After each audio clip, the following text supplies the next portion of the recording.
the most significant aspects of the ancient Egypt was the architecture. It is not only worldwide well known by the pyramids, but also for the heights of their buildings. Egyptians wanted to reach the eternity.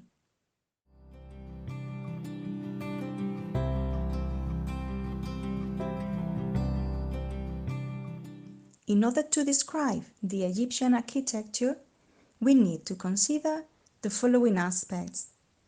To start with, the main characteristic of the Egyptian architecture was their colossalism. Roofs were supported by enormous columns.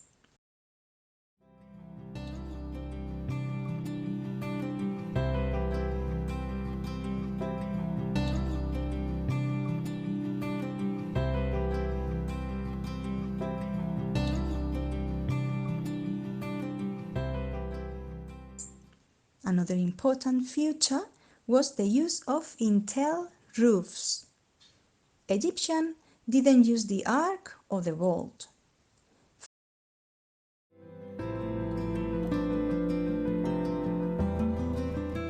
Finally, pyramids and other constructions were made by stone. Historically speaking, they used a type of brick made of stone called building block.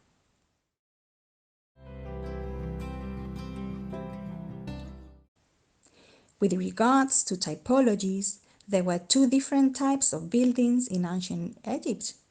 On the one hand, they built tombs just in the Old Kingdom.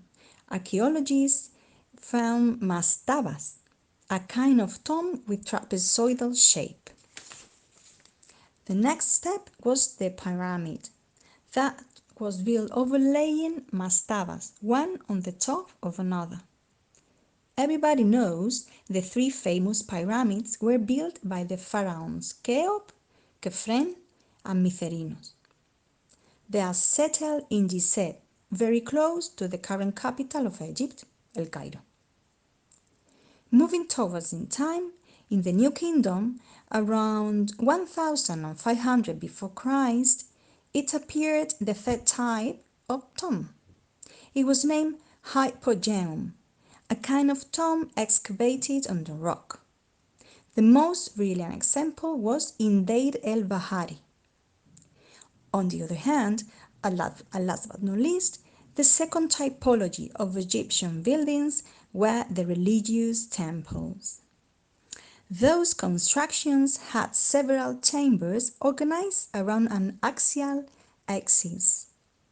Visitors had to cross the avenue of sphinxes to the main gate, with two symmetric towers called pylons. Inside the temple, there were different parts, being the last one the chamber of the goddess, the most important one. There, inside this chamber, was settled the sculpture of the god. The most well-known temples in ancient Egypt were Luxor and Karnak, both close to Thebes.